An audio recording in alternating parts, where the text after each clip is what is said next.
Hola, ¿cómo estás?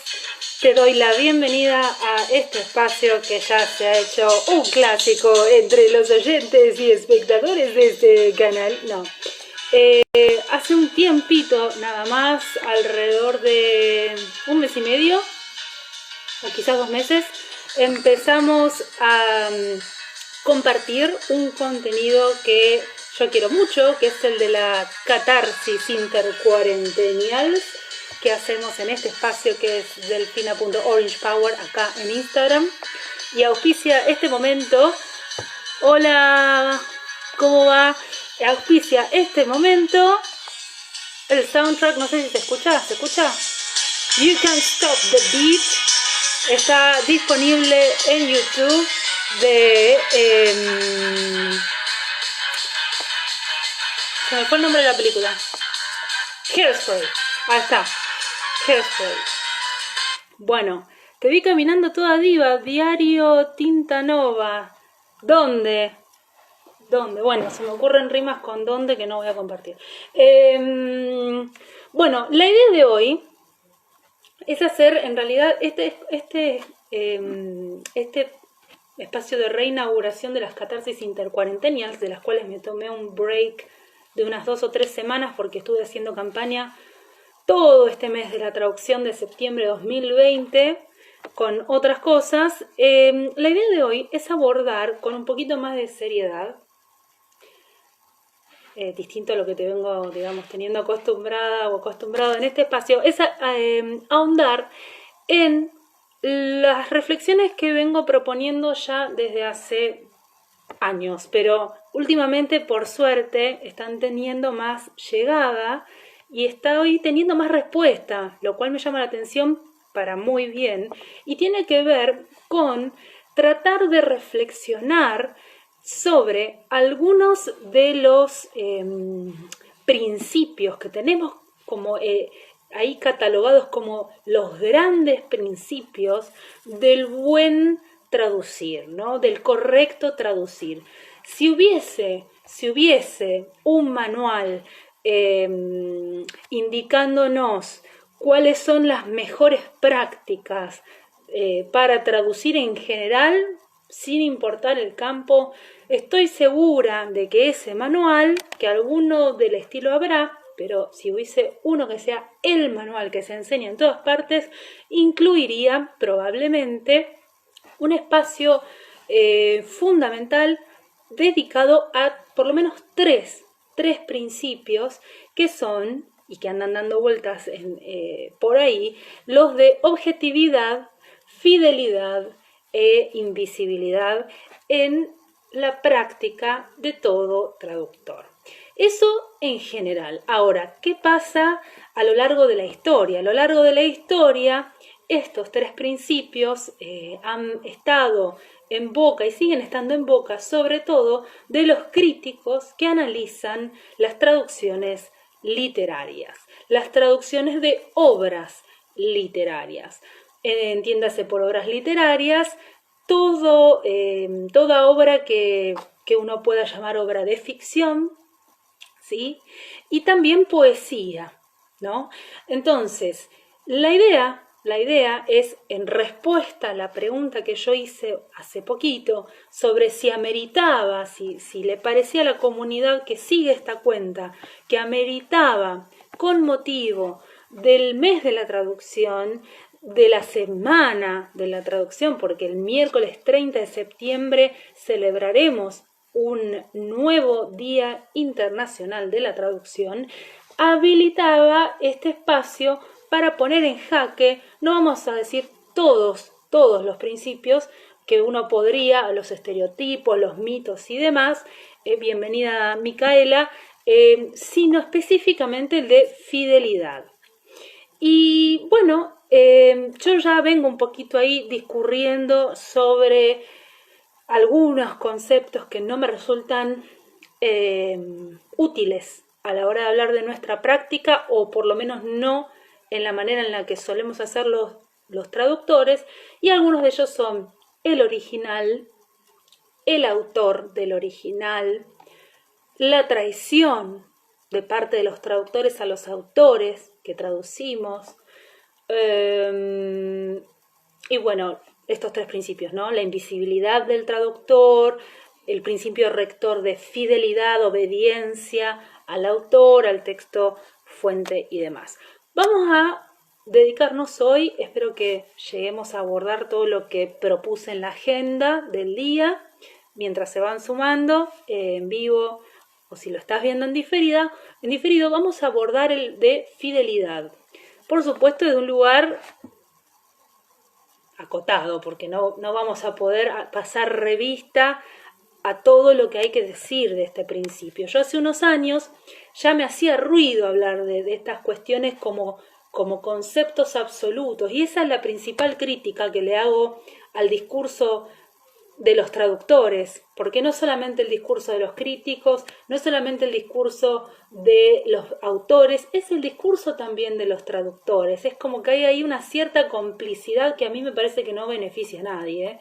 Cuando hablamos de nuestra propia labor, sobre todo en traducción literaria, y avalamos esto de que tenemos que ser fieles. De hecho, en las traducciones públicas, cuando las firmamos, yo he hecho alguna que otra traducción pública, la fórmula de cierre, por lo general, incluye, no importa el documento, la afirmación por parte del traductor y después su firma y su sello, de que esa traducción es traducción fiel, fiel traducción del original que he tenido ante mí.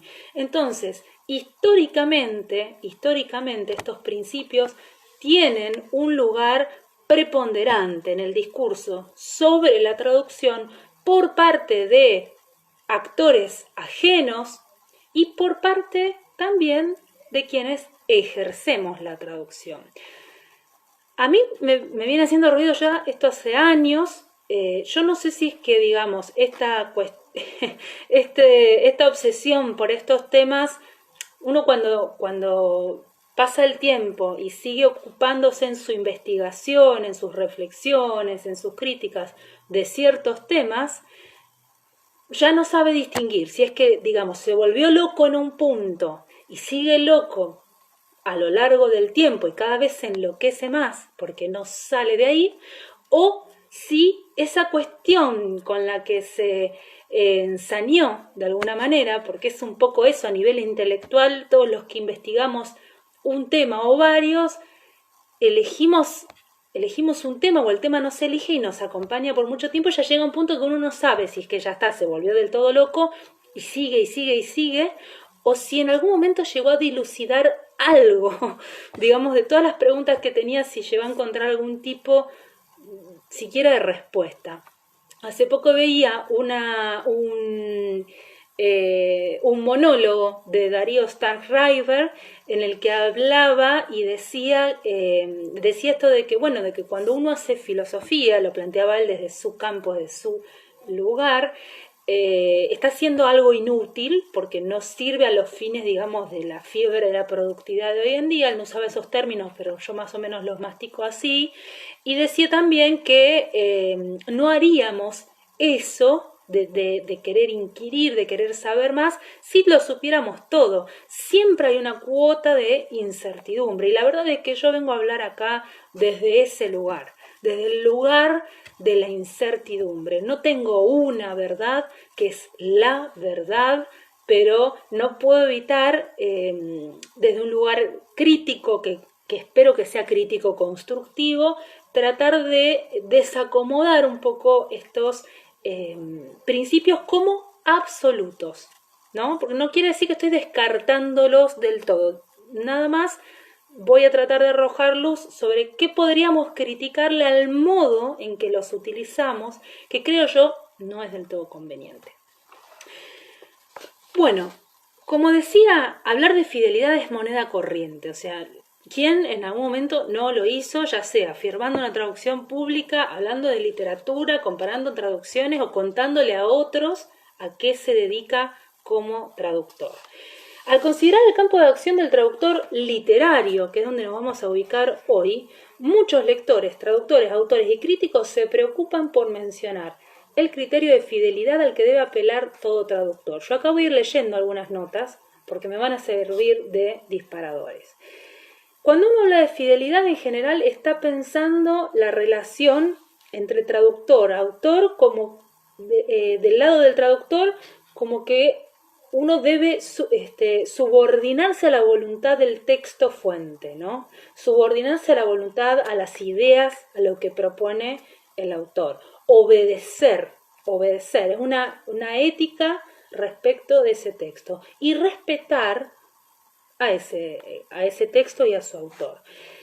Eso es lo que a grandes rasgos estaríamos diciendo en general cuando hablamos de fidelidad. Bueno, Víctor Hugo tiene un ensayo que se llama Los traductores, en el que él plantea que la superioridad del traductor,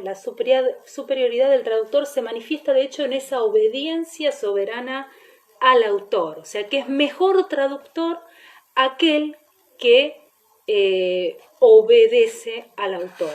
Y dice que el traductor excelente, dice Víctor Hugo, obedece al poeta como el espejo obedece a la luz, reflejando el resplandor. Una mayor fidelidad produce una mayor luminosidad, dice Víctor Hugo.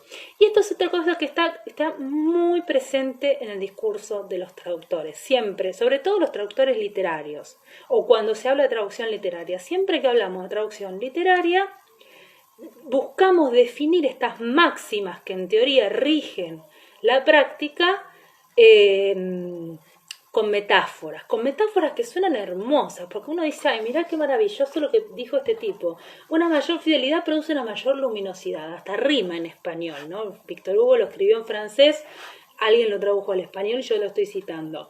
Bueno, la idea de la fidelidad como reflejar la luz que emana del genio creador que es el autor, que tiene un hijito, que es la obra, y el traductor viene ahí medio como atrás, tratando de hacer algo con eso en la lengua de llegada. Esa es un poco la mirada que nos persigue a los traductores históricamente. La tarea de traducir es ardua, dice Víctor Hugo. La lucha entre el traductor y el escritor traducido es casi siempre desproporcionada. Es un cuerpo a cuerpo entre dos estaturas desiguales. Y fíjense la imagen visual que nos da acá Víctor Hugo. Dice, con frecuencia, el uno es solo un talento, mientras que el otro a menudo es un genio. O sea, el que es un talento es el traductor, pero el autor es un genio. Y acá la palabra genio no está utilizada solamente en los términos vulgares como lo podemos usar nosotros, decir, ah, qué genio, en el habla cotidiana, en la doxa, sino que también está usada en relación con el romanticismo alemán, que es donde el concepto de genio gana terreno. Por acá debo tener el libro el único que leí de Goethe, Las penas del joven Werther. O sea, la idea del genio creador, que está muy asociada con este autor y poeta en el romanticismo alemán, tiene que ver con eso, ¿no? Con ese toque divino, sagrado que tiene aquel que produce la obra literaria, aquel del cual emana poesía. Claro, si uno tiene ese concepto de autor, ¿cómo no va a pensar que el traductor es un pobre piringundín que viene medio a querer hacer algo que no va a poder nunca hacer, que es encarnar el genio que es de otro?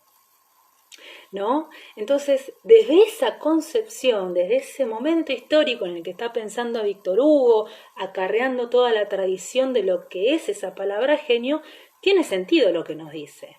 ¿Y qué pasa actualmente? Todavía en muchos casos, cuando pensamos en las personas a las que les decimos qué genio, qué genia, o cuando pensamos en alguien que es creativo, por ejemplo, díganme ustedes si no estamos pensando que esa persona tiene algo especial que otra no tiene, y que tiene que ver, o tendría que ver más o menos, con algo del índole del ser genio, ¿no? Del tener como un toque de varita mágica que hace que el otro pueda producir algo que yo no puedo. Bueno, todavía esa concepción está Y es bastante estigmatizante, pensémoslo en los niños, ¿no? En esto de distinguir a algunos pocos y hacerles entender a otros que mientras que hay algunos que se destacan, los demás no lo tienen, ¿no? Que esa cualidad de genio, de creativo, pertenece a una élite y que si vos no la rompés en algo que haces porque te gusta hacer, y pensemos en las artes, pensemos en cantar, en bailar, en actuar, dibujar, si no lo haces como en un deporte también, si no lo haces para ganar las olimpiadas y no estás a esa altura, entonces ni vale la pena que pruebes porque, a ver, no vas a ganar, ¿para qué te vas a esforzar, no?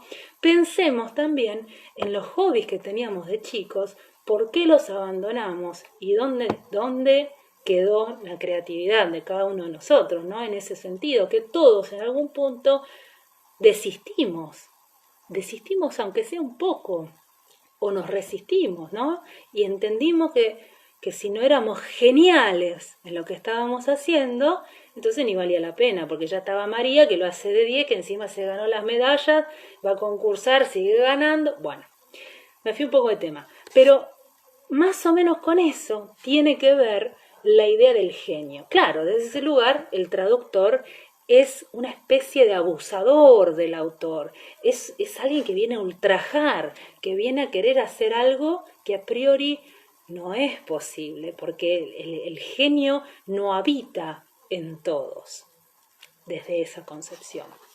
Ahora bien, dicho esto, por suerte, también tenemos, o sea, yo lo que estoy haciendo acá es tomar algunos de los disparadores de este texto que voy a sortear, 2 ejemplares, lo adelanto ya, sobre traducción, que es un texto que escribí, que es un poquito más denso de lo que estoy haciendo yo acá, tengo que decir, porque es un poquito más académico desde el punto de vista del lenguaje, pero tiene sus guiños, así que si te interesa, estate atento o atenta, porque en algún momento lo voy a próximamente por el mes de la traducción, vamos a sortear. Ahora, por suerte, también, mientras yo hacía este análisis, digamos que dura muchas páginas, me encontré nuevamente, porque ya conocí este texto y vos probablemente también conozcas o te suene, con con lo que dice Borges, en las 2 maneras de traducir. Las 2 maneras de traducir es un texto de 1926, si no está mal la data, porque puede que me haya confundido, si alguien tiene la data más precisa, la chequeo, me avisa. Borges dice, y acá ya se mete con lo que para mí da origen a todo mi correo, o sea, todo esto que yo en algún momento pensé y escribí, que hay veces que ni me reconozco yo en lo que pensé, digo, ¿qué pasaba por mi cabeza? No sé. Bueno, que tiene que ver con el principio que connota la idea de que la fidelidad es lo más, lo que todos tenemos que adherir. ¿Cuál es? La famosa frase tradutore traditore. Voy a tomar un poquito de agua porque ya entre el entusiasmo y lo que quiero decir. Bueno, ¿están ahí? Si quieren pueden saludar, contradecir o lo que sea. Bueno, en las 2 maneras de traducir, Borges dice, suele presuponerse que cualquier texto original es incorregible de puro bueno y que los traductores son unos chapuceros irreparables, padres del frangollo y de la mentira. Se les infiere la sentencia italiana de traduttore traditore y ese chiste basta para condenarlos, dice Borges en este texto, y agrega, la observación directa no es asesora en ese juicio condenatorio. Gracias por saludar acá, Mica, la brújula del traductor. Bueno, acá lo que Borges nos está diciendo es que esto ya, digamos, es moneda corriente, es más o menos la misma observación que estoy tratando de hacer yo, que el traduttore traditore está, es como que ya a priori, sin saber mucho de cómo ha hecho lo que ha hecho X traductor, sobre todo en literatura, decimos, seguro no pudiste, seguro algo sacrificaste. De hecho, en las clases de traducción me acuerdo de que hablábamos de ¿qué resignaste en tu traducción? ¿No? Con esta idea también de que a priori la traducción algo tiene que sacrificar, porque está en la condición de la traducción ser menos, como práctica, ser algo menos que el texto del cual se desprende esa práctica. Lo cual supone, digamos, más allá de que podamos estar o no de acuerdo en esto sobre la traducción, lo que a mí más me interesa pensar, en realidad repensar, es el estatuto del, para mí mal llamado, original. Porque si decimos que la traducción recorta, sacrifica, resigna como quieras, quiere decir que el punto de partida era un punto de partida absoluto y completo y entero, ¿no? Y es como que uno siempre está ahí, sobre todo en literatura, te debe haber pasado, incluso si no ejerces en términos profesionales, en algún taller, en alguna capacitación, en alguna clase, no te sentías como con culpa, decías, ay, la pucha, tengo que dejar esto de lado o si priorizo esto. Bueno, es como que uno está un poco en una encrucijada. Esto no quiere decir que lo que nos sucede al traducir literatura en muchos casos no nos suceda en otras áreas. Yo creo que hay una especie de ilusión con la que todos los traductores convivimos, y esto lo decía también Derrida, respecto de qué hacemos cuando traducimos, ¿no? Y tenemos, creo, la falsa creencia de que estamos traduciendo con mucha fidelidad en traducciones públicas, en traducciones médicas, en traducciones científicas, técnicas, de cualquier índole, y que en literatura está el problema. Pero la verdad es que, la verdad desde mi punto de vista en realidad, ese problema se evidencia al máximo en literatura, en poesía. Pero no quiere decir que no esté de alguna forma también presente en la práctica de traducir otros textos. Que cuando creemos que estamos reproduciendo absolutamente todo, puede ser que algo se nos esté escapando. Y puede ser que se nos escape, como digo, si se nos escapa no es a propósito, digamos, sin querer realmente, ¿no? Que tengamos la dimensión de que reprodujimos todo y no es así. Bien, bueno, Borges plantea esto y cuando dice que en las dos maneras de traducir, esta sentencia del traductore traditore tiene, digamos, tanta cabida entre lo que yo llamo las malas lenguas, porque para mí quienes hablan en estos términos sin conocer mucho sobre lo que ha hecho el traductor para juzgarlo, es una mala lengua. Borges dice, mirá, esta sentencia es tan popular, no tanto porque quienes la pronuncian saben lo que están diciendo realmente, o si saben a ciencia cierta por su comprobación o observación directa que el traductor X ha sido infiel o traidor de X cosa, sino que tiene gancho, la frase es memorable, la frase es elocuente, traduttore traditore, traduttore traditore, tiene musicalidad, tiene ritmo, pega, es casi como una frase hecha. Borges también dice, la usamos por nuestra costumbre de chismosear, de tirarle barro a los otros, ¿no? Acá Borges hace una crítica un poco más rudimentaria, si se quiere. Y también dice, la usamos para parecer que somos ingeniosos, ¿no? Porque también, como tiene esa cosa de frase hecha, de pegadiza, la usamos para hacernos los elocuentes, dice Borges.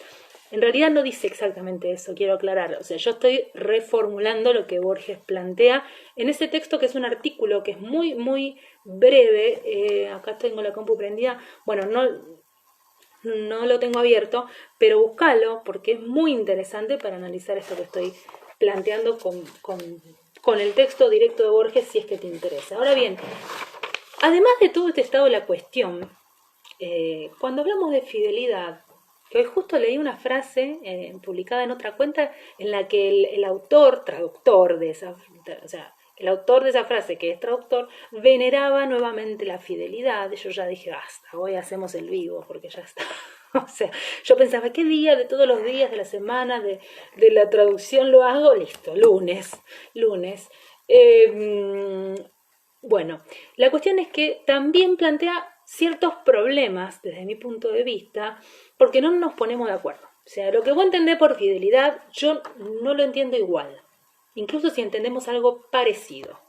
Porque lo que vos vas a priorizar y a lo que le vas a dar bola desde tu punto de vista de traductor, buen traductor y fiel, a lo mejor yo no priorizo lo mismo y me enfoco en otra cosa, y eso no quiere decir que yo no sea fiel al original, quiere decir que yo prioricé otro aspecto y que por fidelidad entiendo otra cosa. Entonces, hecho, digamos, ese burdo ejemplo, uno de los problemas que me parece que nos plantea la fidelidad es ese, ¿no? Que en realidad no hay una carta oficial, una declaración oficial específica que dé cuenta para cada campo de la traducción, incluida la traducción literaria, y esa es la más difícil de determinarlo, qué significa ser fiel. ¿Qué significa, vos pensá esto, qué significa ser fiel cuando hablamos de fidelidad en traducción? ¿Desde qué punto de vista hablamos de fidelidad? ¿Desde el punto de vista del que traduce o desde el punto de vista del que lee? Porque a veces el que lee encuentra infidelidad en tu fidelidad. O sea, yo elegí ser fiel, no sé, por decir algo, a las estructuras, y el que lee encuentra que le cuesta leer, y le cuesta leer. Y yo chocha, porque yo hice una mímesis de las estructuras gramaticales, y me sentí re bien, porque dije, pude seguir las estructuras de una lengua a otra, y el que lee dice, pero pucha, este traductor me entregó una traducción de mierda, perdón que lo diga así, no cacho una, me cuesta, no suena natural, me resulta muy ajeno el texto, me aburre este autor. Entonces, ojo con el criterio de fidelidad, porque el criterio de fidelidad, así suelto, decía, ay, todos tenemos que ser fieles porque la fidelidad... ¿A qué? ¿Desde dónde? ¿Según quién? Eso me parece que es muy importante a la hora de usar un criterio como principio rector y decir mi traducción es buena porque fui fiel al original, no quedarnos ahí, porque no es suficiente. Y esto lo enfatizo específicamente dirigiéndome a estudiantes. Cuando un estudiante da cuenta en su examen, o pensémoslo en el mercado laboral, cuando tengo que dar cuenta ante un cliente respecto de por qué la traducción es correcta, es adecuada o lo que sea, y nos remitimos a este principio que creemos que ya tiene ganado mucho terreno y que creemos que ya está, porque al nombrarlo es como nombrar la palabra santa, puede jugarnos en contra si no tenemos de antemano decidido a qué fuimos fieles realmente y podemos explicárselos a otros. Otro problema que plantea es el problema de que, bueno, al ponernos la vara de la fidelidad como el objetivo a lograr en una traducción que realizamos, sobre todo en literaria, corremos el riesgo de que sea contraproducente pensar en esos términos. Y Jaime Rest, traductor argentino, dice al respecto algo que nos sirve para pensar este otro problema que plantea la fidelidad, así como concepto absoluto, vago y abstracto. Dice él, el esfuerzo por alcanzar una presunta exactitud ideal, es decir, si nosotros creemos a priori que traducir nos permite hacer eso que pedía Víctor Hugo, de tomar la luz, el resplandor del original y llevarlo lo mejor posible desde nuestro pequeñísimo lugar de traductores, como decía Víctor Hugo, ¿no? Como decimos, un talento, mientras que el autor es el genio. Si creemos que existe esa posibilidad de calcar todo lo que creemos que es el original en la traducción, ojo, porque el esfuerzo por hacerlo puede llegar a ser contraproducente. Y esto lo podemos constatar a lo largo también de la historia, a lo largo de traducciones varias. Es más, quizás algunos de nosotros podemos pensar en casos propios. Dice Jaime Rest, en especial cuando se trata de un texto que ha tenido significativa gravitación por espacios de generaciones y que ha dejado su impronta en una determinada cultura a través de anteriores traducciones. Él acá ya se está metiendo con el asunto del contexto y cómo las traducciones a lo largo de la historia de un mismo texto no son iguales entre sí. Es más, alguien que se ponga a estudiar, por ejemplo, por dar un ejemplo, todas las traducciones al español de la Divina Comedia de Dante podrá encontrar revelaciones en su estudio. Decir, pero ¿cómo? Este traductor me está diciendo algo que el otro que hace 10 años no lo dijo, entonces, ¿a quién le creo? Hola Luis, ¿cómo va? Estamos haciendo un contenido en honor a la Semana de la Traducción. El 30 de septiembre es el Día Internacional de la Traducción. Así que hoy estoy muy seria hablando de traducción y de literatura. Espero que te quedes si te interesa y bueno, si no, no es compromiso. Bueno, entonces este es otro problema también, ¿no? Esa carga de decir voy a ser fiel y a qué y todavía no sé, pero tengo que ser fiel. Uno puede llegar a ponérselo como meta y que resulte contraproducente. Por ejemplo, me acuerdo una vez que estábamos en clase de traducción literaria, yo estaba ya en el rol de ascripta y nos habíamos propuesto hacer con Marcelo Cochino, el profesor, la traducción del acertijo de Harry Potter, el libro 4 de Goblet of Fire, el cáliz de fuego. Ese acertijo que dice la esfinge en una de las pruebas, bueno, no importa, la cuestión es que el texto es un acertijo, tiene rima en inglés, tiene rima, tiene ritmo, tiene musicalidad, es breve, condensa mucho, muy poquito, y encima tiene que dar una adivinanza, porque Harry Potter tiene que adivinar una palabra clave que le va a permitir pasar a una prueba siguiente o algo así, no recuerdo en el argumento. Bueno, la palabra final, que tenía que dar como resultado, digamos, todo ese texto, tanto en inglés como en la traducción al español, por supuesto, porque básicamente tenía que ser la misma palabra, se refería a, en español nuestro, Argentina, la araña, ¿no? Araña era el resultado que tenía que dar esa adivinanza. ¿Qué pasa? Todo el texto en inglés se viene pensando y viene sugiriendo las letras de esa palabra para sugerir spider, araña, en inglés, ¿no? Y me acuerdo que una estudiante cometió el error, guiada por el afán de su fidelidad a la forma, si es que podemos separar forma de contenido, acá voy a hacer esa distinción solo a los fines prácticos.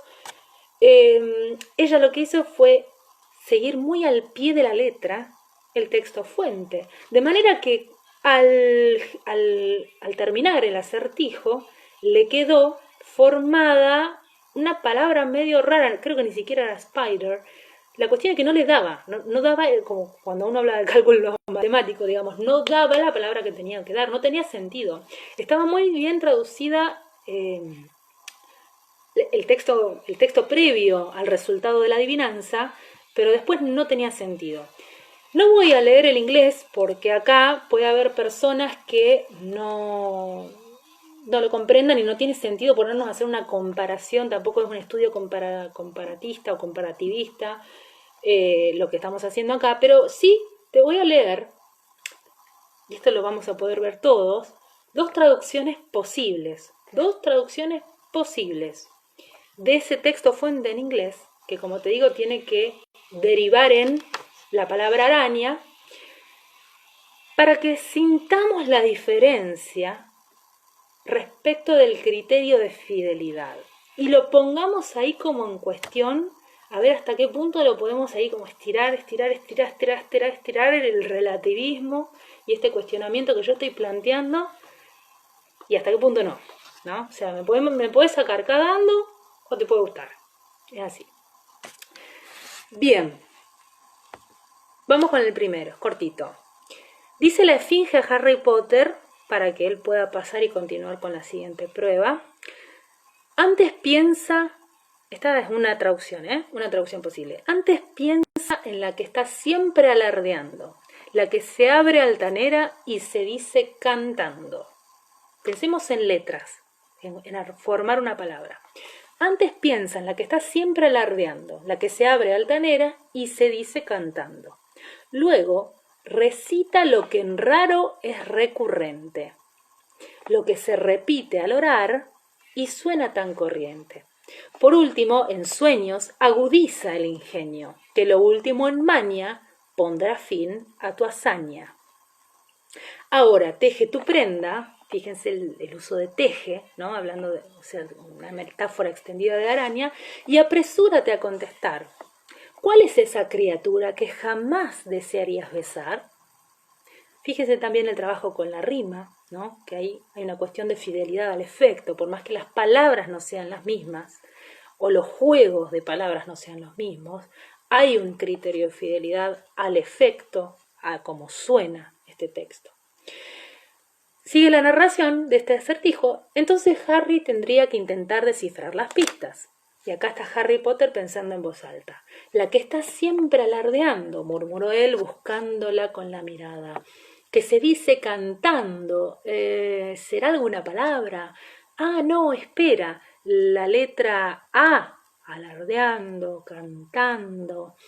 Ya volveré sobre esa parte. ¿Podrías darme la pista que sigue una vez más, por favor? La esfinge repite los siguientes versos del poema. Harry otra vez se pregunta en voz alta. Lo que en raro es recurrente, repitió Harry. No tengo idea.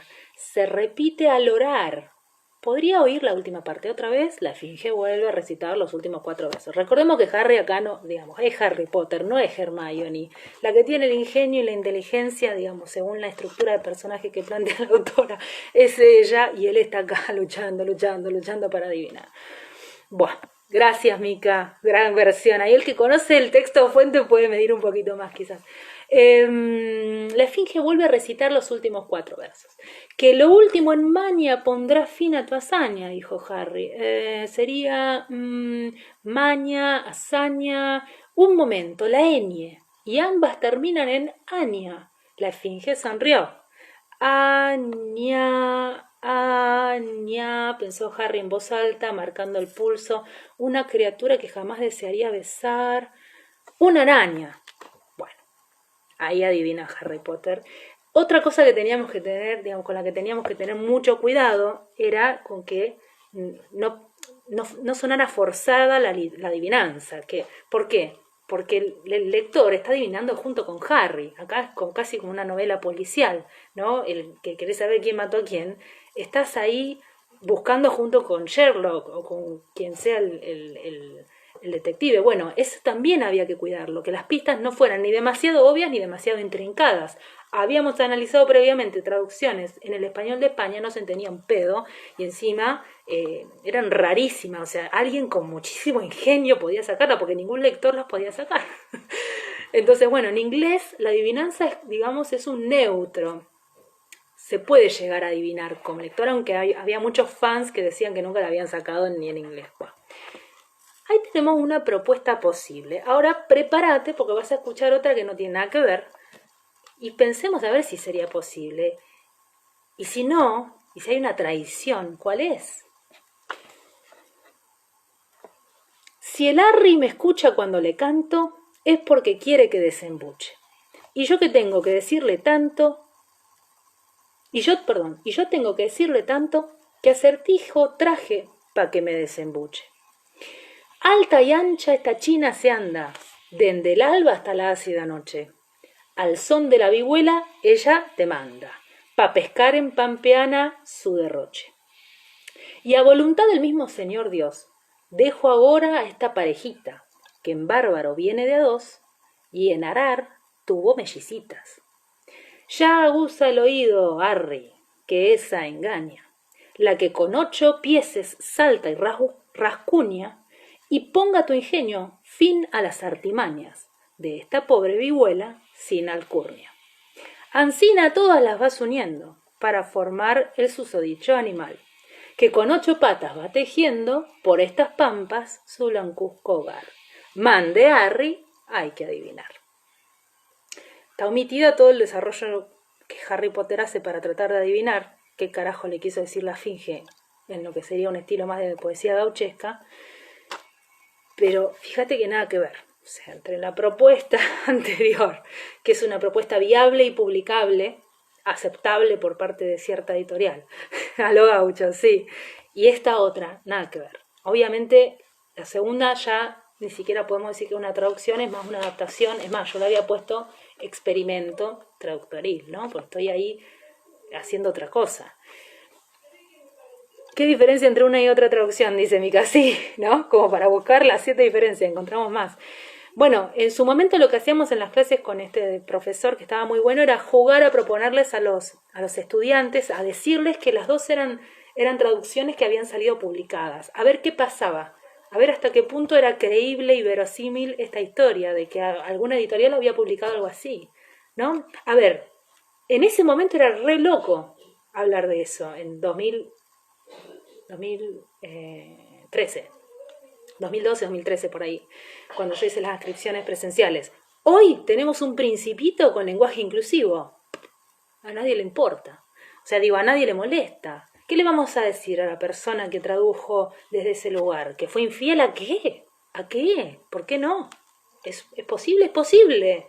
¿Es publicable? Aparentemente es publicable. Bueno, yo ahora me voy a dedicar a traducir todo Harry Potter como si fuese Martín Fierro, porque evidentemente me estoy perdiendo mercado. No, pero a lo que voy es una traducción un poco amorfa, sí. Es una traducción amorfa y a mí me cuesta leerla. Realmente me costó leerla. También jugando un poco esto de nombrar las pampas, lo pampeano, es algo que hacía Borges, ¿no? De localizar a veces en sus traducciones, metía contextos geográficos que no eran. Pero lo que voy es lo siguiente, digamos, con este ejemplo yo creo que podemos tironear bastante un poquito esto de cuál es mi criterio de fidelidad, porque evidentemente en un caso y en otro fue muy distinto, ¿no? Y todos percibimos que es más correcta, adecuada y posible la primera, pero habría que preguntarse por qué, ¿no? Y probablemente cada uno de nosotros pueda dar una razón distinta y válida. Y la otra, ¿por qué la descartamos, no? ¿Por qué queda en el experimento? Bueno, yo creo que eso es algo que uno como traductor, al hablar de fidelidad y al utilizar este criterio como el criterio frente a un cliente, frente a un docente, y hacerlo como declaración de principios, tiene que saber muy bien a qué se refiere. Lo tiene que saber, lo tiene que determinar. Tiene que ser algo que uno haga a propósito y a conciencia, ¿no? Dice Micaela, bueno, pero en este caso no hay coherencia entre el entorno Harry Potter con eso, tal cual. Bueno, pero Borges hacía lo mismo, ¿eh? Borges te cambiaba cuestiones del contexto y los españoles hacen eso. Los españoles tienen traducciones de Harry Potter publicadas donde de repente aparecen lugares geográficos de España. O sea, reemplazan locaciones enteras y te meten otra cosa y te lo localizan así. Yo no sé si es del todo no válido. A mí no me gusta, pero creo que tiene un poco la lógica esa, ¿no? De la estrategia de localizar. Digamos, podemos pararnos desde el lugar de extranjerizar y que el lector sienta que es algo ajeno y sepa que es una traducción o lo sospeche, o podemos tratar de hacerle creer por todos los medios, valga lo que valga, caiga quien caiga, que se escribió en español de España. Y hay que ver, no sé, yo no conozco ahí las políticas editoriales y todas esas cuestiones. Traje este ejemplo como para jorobar un poco sobre esto de la fidelidad. Bueno, nos estamos acercando hacia el final, nos quedan unos 15 minutos, me va a quedar un montón por decir, pero voy a acelerar un poquito el tema porque nos quedamos en el problema entonces que plantea la fidelidad, esto de lo contraproducente, porque por momentos, como les contaba el ejemplo de la estudiante que se empecinó en seguir las formas, no tenga sentido después en la cultura de destino. No nos olvidemos que los únicos locos que hacemos comparaciones entre el texto fuente y el texto meta somos los traductores, algún que otro crítico con tiempo y algún estudiante de letras o docente que tenga que seleccionar bibliografía. Después, el resto de los mortales leemos las obras traducidas como tales. No estamos ahí con la lupa a ver quién le puso qué le agregó a quién fue fiel y a qué no.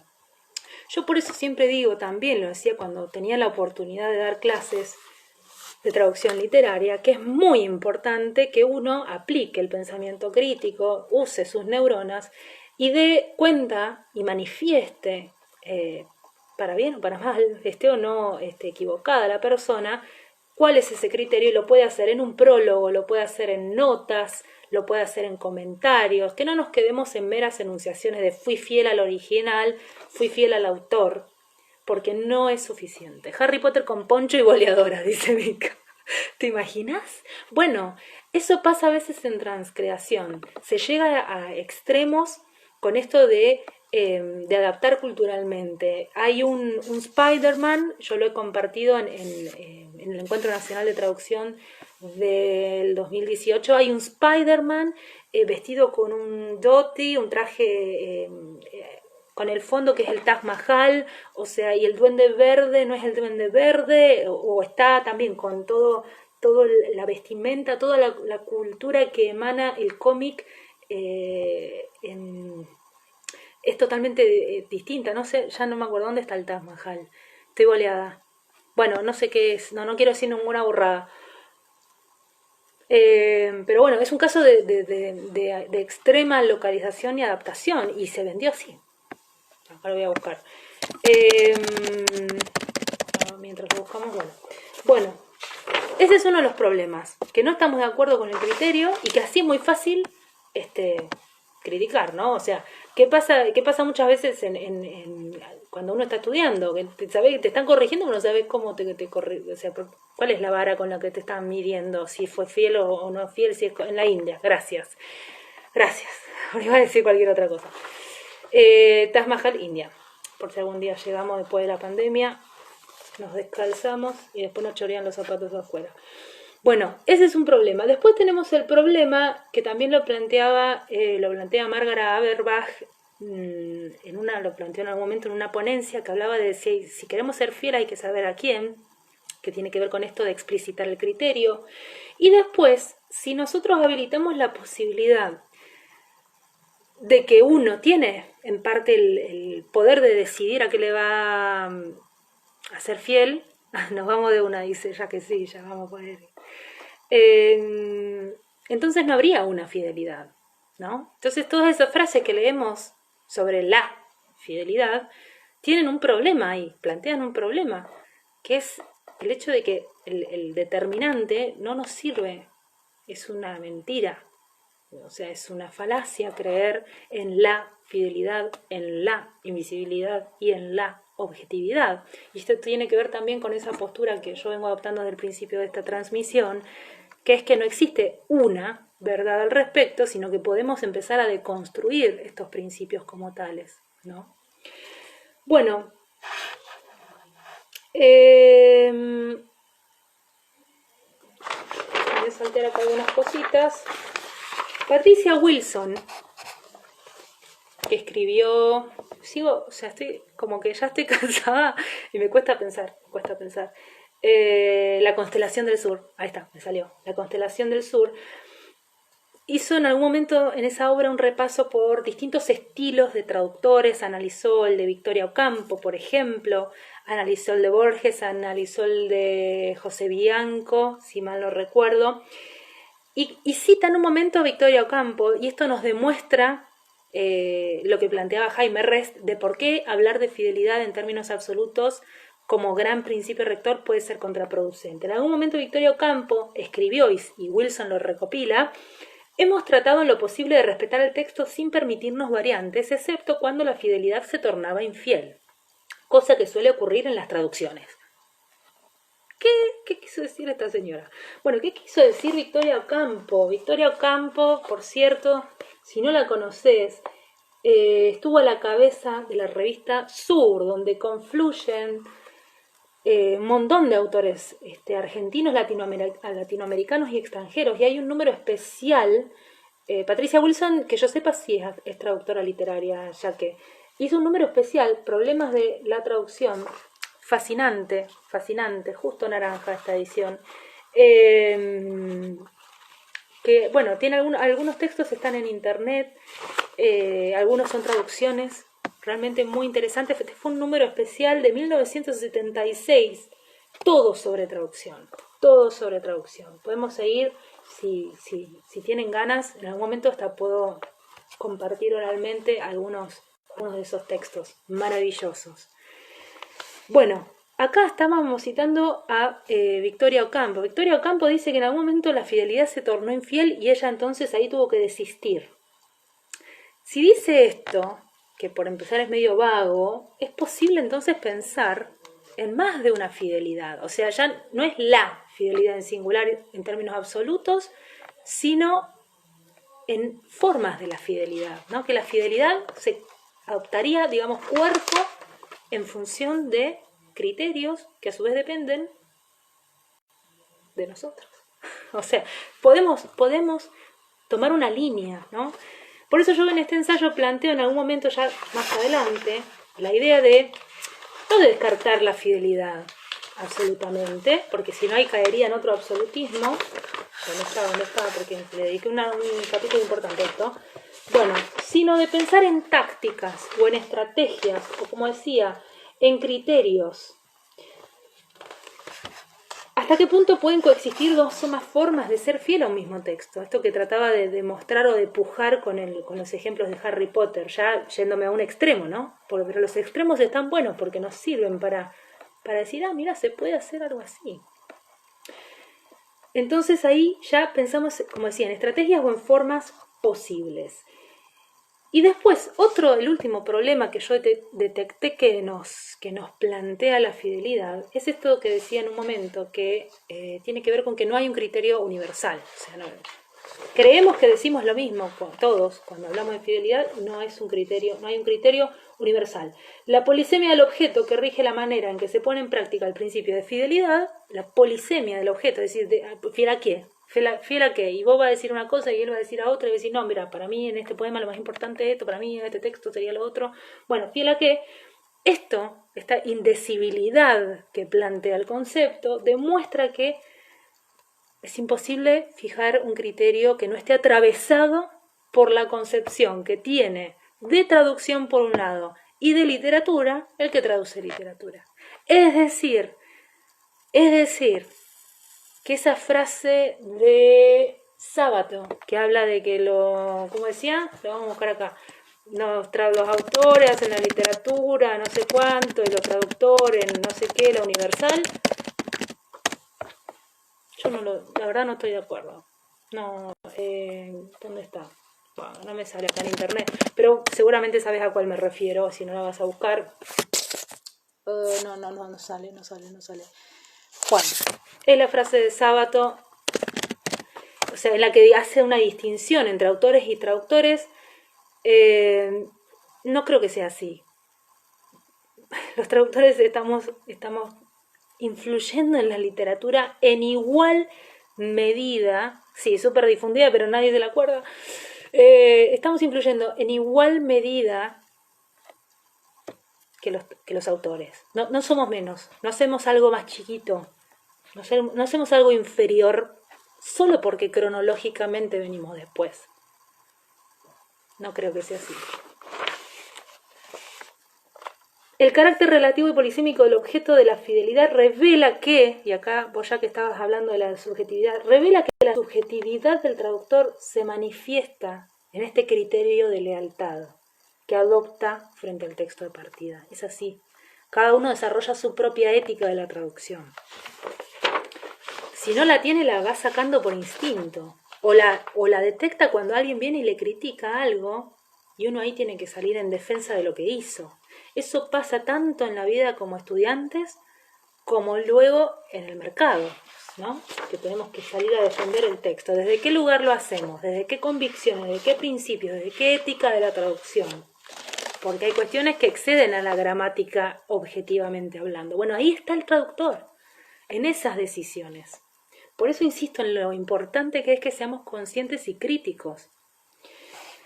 Jorge Luis Borges además nos aportó, acá estamos llegando al final, nos aportó una data importante que también la repetimos, pero después nos desentendemos. a veces, me da la sensación los traductores de esto, que dice que presuponer que toda recombinación de elementos es obligatoriamente inferior a su original, lo dice Borges, es presuponer que el borrador 9 es obligatoriamente inferior al borrador H, ya que no puede haber sino borradores. Son todos borradores. O sea, el original, las bolas, perdón que lo diga así, original las pelotas. Sí, también es un borrador. Lo que el autor plasmó no es lo que decía Víctor Hugo, hablo por mí, desde mi punto de vista, del genio de la no sé qué. Sí, está buenísimo, pero el traductor no es menos. No es menos o no tendríamos la cultura universal que tenemos. Porque mucho se debe a los traductores, ¿no? Y acá me voy a salir de la literatura y te voy a hablar a vos que no sos traductor, que no sos traductora. Pensá cuando ves una película doblada, cuando ves una película subtitulada y no en su mismo idioma, cuando accedes a textos científicos que no conocerías si no fuese porque alguien los tradujo, cuando te fuiste con una beca no sé dónde y tuviste que hacer la traducción, o otros trámites. Bueno, ahí están los traductores. Cuando vemos los Oscars doblados, o con la molestia que a veces implica escuchar al intérprete con cierto delay, bueno, ese no es un traductor, es un intérprete, ¿no? En esa instancia de simultaneidad de las cosas. Esos son todos casos en los que los traductores estamos ahí habilitando la propagación de mensajes. Y sin ir más lejos, cuando tocas una pestaña en un sitio web y cambias de inglés a español o a portugués. Bueno, Borges nos avala, por suerte. Y cuando nos avala con esto diciendo, digamos, al decir que son todos borradores, nos está diciendo también, para mí nos está habilitando a repensar el estatuto del original, como decía, ya no como un original, como original, el origen de las cosas, sino también a pensar que el autor en algún momento tuvo que hacer un acto de traducción, que el autor cuando escribe no está haciendo mímesis de una realidad, sino que está concibiendo algo y que está tratando de ponerle palabras en un idioma dado, el que tiene, o el que elige, si tiene más de uno como idioma en su repertorio, para hacer la traducción del plano de las ideas a las palabras, y logra una materialización. Y se las ve con sus borradores y revisa hasta que publica. Y cuando publica no quiere decir que publicó el borrador 9 superior al borrador H, diría Borges, sino que publicó hasta donde le dio para sostener la carga de saber que no está siendo tampoco él del todo completo, del todo absoluto, y si quieren, porque les gusta hablar de fidelidad, del todo fiel a lo que esa misma cabecita concibió. O sea que ya el traductor arrastra un problema. Ese trabajo sucio, impuro que hacemos los traductores según algunas lenguas, las que nos tildan de traidores a lo largo de la historia, no es menos impuro que el que hizo el autor genio que concibió el texto fuente. Yo hablo del texto fuente, no hablo más hace años del texto original. No, no. Una traducción no es menos fiel que un original, desde este punto de vista, ¿no? Incluso cuando tenga errores. El original también tiene errores. Lo que pasa es que no tenemos forma de comparar. Porque el autor o se murió o te miente o no te dice nada. Porque te dice es arte, interprétalo vos, yo no me voy a meter. Si el traductor insiste en hablar de fidelidad, va a tener que ser explícito en su discurso de modo que pueda explicar aquello que entiende por fidelidad y cuál es el elemento que ha prevalecido en su esfuerzo por llevarla a cabo. Por favor, seamos usuarios conscientes de la lengua, ¿no? Esto es lo mismo que le pedimos, los que le pedimos algo a la lengua todavía, que nos da la libertad y a su vez nos aprisionan en el sistema que propone porque está difícil ahí generar espacios nuevos cuando hablamos de lenguaje inclusivo. Y voy cerrando porque ya terminamos, ya en 20 segundos. El texto de partida no tiene un estatuto mayor que el texto traducido. Con esto me despido por hoy. Si te gustó, Déjame un comentario, por favor, ahora cuando publique en Instagram TV, para no sentir que estuve acá discurriendo sobre esto sola, y podemos seguir con más catarsis intercuarentenials académicas.